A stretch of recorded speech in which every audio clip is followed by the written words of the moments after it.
ನಾನು ಬಲದೇವ್ ನಿಂಗಣ್ಣ ಸನ್ನಕ್ಕೆ ಈ ದಿನ ಗೋಕಾಕ್ ತಾಲೂಕಿನ ಅಡಿಗ್ನಾ ಗ್ರಾಮದ ಮುತ್ತೇಶ್ವರನ ಸನ್ನಿಧಾನದಲ್ಲಿ ಇವತ್ತು ನಾವು ಎಲ್ಲರೂ ಸೇರಿದ್ದೀವಿ. ಇವತ್ತು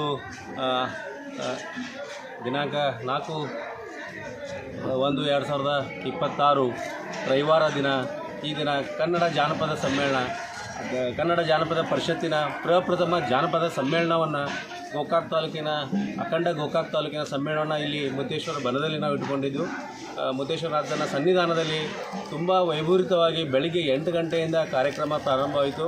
ಮುಂಜಾನೆ ಧ್ವಜಾರೋಹಣದ ಮುಖಾಂತರ ಪ್ರಾರಂಭವಾಗಿ ನಂತರ ಮುತ್ತೇಶ್ವರ ಕಳ್ಳಿ ಬನದಿಂದ ಒಂದು ಮೆರವಣಿಗೆ, ಬೃಹತ್ ಮೆರವಣಿಗೆ ಮೂಲಕ ಸರ್ವಾಧ್ಯಕ್ಷನ ಕರೆದುಕೊಳ್ಳುವ ಮೂಲಕ ಒಂದು ಸಮ್ಮೇಳನ ಅದ್ಧೂರಿಯಾಗಿ ಸಮಸ್ತ ಅಡಿಗ್ನಾ ಗ್ರಾಮದ ಸಮಸ್ತ ಗುರು ಹಿರಿಯರು, ಎಲ್ಲ ವಿದ್ಯಾರ್ಥಿಗಳು ಹಾಗೂ ಸಮಸ್ತ ಅಡಿಗ್ನಾ ಗ್ರಾಮಸ್ಥರು ವಿಜೃಂಭಣೆಯಿಂದ ಭಾಗವಹಿಸಿ ಒಂದು ಯಶಸ್ವಿಯನ್ನು ಮೆರವಣಿಗೆ ಮೂಲಕ ಗಳಿಸಿದರು.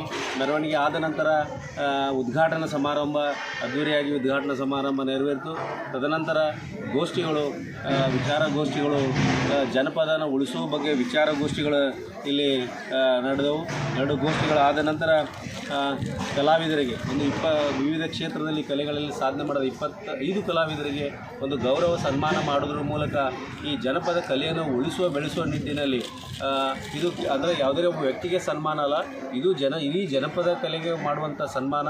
ಅವರು ಯಾವುದೇ ಒಂದು ಪ್ರಸಿದ್ಧಿಗೆ ಬೆನ್ನು ಹತ್ತದೆ ಇಡೀ ತಮ್ಮ ಬದುಕನ್ನು ಜಾನಪದ ಕಲೆಗಾಗಿ ಮೀಸಲಿಟ್ಟು ಮುಂದಿನ ಒಂದು ಪೀಳಿಗೆಗೆ ಜಾನಪದವನ್ನು ಮೀಸಲಿಟ್ಟಾರ ಅಂಥ ಕಲಾವಿದರ ಒಂದು ಸನ್ಮಾನ ಕಾರ್ಯಕ್ರಮ ಈ ಅಡಿಗ್ನಾಳ ಗ್ರಾಮದಲ್ಲಿ, ಈ ಅಡಿಗ್ನಾಳ ಗ್ರಾಮಸ್ಥರ ಒಂದು ತುಂಬ ಏನನ್ನಬೇಕಂದ್ರೆ ಅವರ ಮಾಡಿದಂಥ ಸಹಾಯ ಸಹಕಾರವನ್ನು ಯಾವುದೇ ಸಾಹಿತ್ಯ ಸಮ್ಮೇಳನದಲ್ಲಿ ನಾವು ಕಾಣೋದಿಲ್ಲ.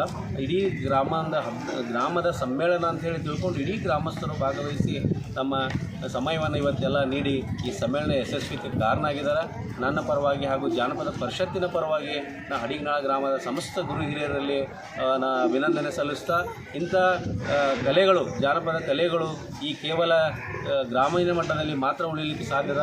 ಈ ಗ್ರಾಮ ಮಟ್ಟದಲ್ಲಿ ಈ ಪರಿಸರವನ್ನು ನೋಡಿದರೆ ಸಾಕು ಈ ಜಾನಪದ ಕಲೆ ಉಳಿಸುವ ಜೊತೆಗೆ ಎಲ್ಲರಿಗೂ ಪ್ರೋತ್ಸಾಹ ನೀಡುವಂಥ ಸ್ಥಳ ಈ ಮುತ್ತೇಶ್ವರ ಬನ ಆಗಿದೆ. ಎಲ್ಲರೂ ಒಮ್ಮೆ ಬಂದು ಈ ಮುತ್ತೇಶ್ವರ ಬನಕ್ಕೆ ಭೇಟಿ ಕೊಟ್ಟು ತಮ್ಮ ಪ್ರತಿಯೊಂದು ಊರಿನಲ್ಲಿ ಇಂಥ ಒಂದು ದೇವಸ್ಥಾನ ಇದ್ದರೆ ಜಾನಪದ ಕಲೆಗಳನ್ನು ಉಳಿತಾವ, ಮಕ್ಕಳು ಸಹ ಒಂದು ಒಳ್ಳೆಯ ಹಾದಿಯಲ್ಲಿ ಬೆಳೀತಾರೆ ಅನ್ನೋ ಒಂದು ವಿಶ್ವಾಸ ನಮಗದ. ಅದಕ್ಕಾಗಿ ಇಂಥ ಕಾರ್ಯಕ್ರಮಗಳ ಇನ್ನಷ್ಟು ಹೆಚ್ಚಿನ ಸಂಖ್ಯೆಯಲ್ಲಿ ಈ ಮುತ್ತೇಶ್ವರ ಬನದಲ್ಲಿ ನಡೆಯಲಿ. ಪ್ರತಿ ಗ್ರಾಮಸ್ಥರಿಗೆ ಇದೊಂದು ಮಾದರಿಯಾದ ಸಮ್ಮೇಳನ ಆಗಿದೆ. ಪ್ರತಿ ಗ್ರಾಮ, ಈ ಗ್ರಾಮದ ಒಂದು ಆಡಳಿತ ಏನದಲ್ಲ, ಇಲ್ಲಿ ಹಿರಿಯರು ಏನು ಆಡಳಿತ ನಡೆಸ್ಕೊಂಡು ಬರ್ತಾ ಇದ್ದಲ್ಲ, ಈ ಆಡಳಿತವನ್ನು ಅಳವಡಿಸ್ಕೊಳ್ಳಿ ಅಂತ ಹೇಳ್ತಾ ನಮ್ಮ ಜಾನಪದ ಕಲಾವಿದರಿಗೆ ಈ ಸಮ್ಮೇಳನ ಮಾಡಲಿಕ್ಕೆ ಅನುಕೂಲ ಮಾಡಿಕೊಟ್ಟ ಸಮಸ್ತ ಮತ್ತು ಮತ್ತೊಮ್ಮೆ ಅಡಿಗ್ನಾ ಗ್ರಾಮದ ಸಮಸ್ತ ಗುರು ಹಿರಿಯರಿಗೆ, ಸ್ವಾಮಿಗಳಿಗೆ ನಾನು ಧನ್ಯವಾದಗಳನ್ನು ಹೇಳ್ತಾ ತಮಗೂ ಕೂಡ ಧನ್ಯವಾದಗಳನ್ನು ಹೇಳ್ತಾ ಇದ್ದೀನಿ. ಇದು ಕರ್ನಾಟಕದಲ್ಲಿ, ಅದರಲ್ಲಿ ಬೆಳಗಾವಿ ಜಿಲ್ಲೆಯ ಪ್ರಪ್ರಥಮ ಒಂದು ಜಾನಪದ ಸಮ್ಮೇಳನ ಇಲ್ಲಿಂದನೇ ಪ್ರಾರಂಭವಾಗಿದೆ. ಆ ಮುತ್ತೇಶ್ವರನ ಆಶೀರ್ವಾದ, ಯಾಕಂದರೆ ಇತ್ತೀಚೆಗೆ ಮುತ್ತೇಶ್ವರನ ಸನ್ನಿಧಾನದಲ್ಲಿ 150 ದೇವರ ಪಾಲಿಕೆ ಉತ್ಸವದ ಮೂಲಕ ಬೃಹತ್ ಮಹಾದ್ವಾರ ಉದ್ಘಾಟನೆ. ತದನಂತರ ಈ ಪ್ರಪ್ರಥಮ ಜಾನಪದ ಸಮ್ಮೇಳನ ನಮ್ಮೆಲ್ಲರಿಗೆ, ಯಾಕಂದ್ರೆ ಈ ದೇವತೆಗಳ ಆಶೀರ್ವಾದದಿಂದ ಈ ಜಾನಪದ ಕಲೆಗಳನ್ನ ನೀಡುವ ನಿಟ್ಟಿನಲ್ಲಿ ಈ ಹೊಸ ಕ್ಯಾಲೆಂಡರ್ ವರ್ಷದಲ್ಲಿ ಒಂದು ಬದಲಾವಣೆ ಪರ್ವನ ಪ್ರಾರಂಭ ಆಗಿದೆ. ಆ ಪ್ರಾರಂಭಕ್ಕೆ ಕಾರಣೀಭೂತವಾದ ಮುತ್ತೇಶ್ವರ ಗ್ರಾಮಸ್ಥರಿಗೆ, ಇಲ್ಲಿ ಸಮಸ್ತ ಗುರು ಹಿರಿಯರಿಗೆ ನಾನು ಜಾನಪದ ಪರಿಷತ್ ಬಳಗದಿಂದ ಧನ್ಯವಾದಗಳನ್ನ ಹೇಳಲಿಕ್ಕೆ ಇಚ್ಛಪಡ್ತೀನಿ. ಸರ್, ತಮ್ಮ ಹೆಸರು? ನಾನು ಬಲದೇವ್ ನಿಂಗಣ್ಣ ಸನ್ನಕ್ಕೆ ಅಂತೇಳಿ ವೃತ್ತಿಯಿಂದ ವಕೀಲರು ಗೋಕಾಕ್.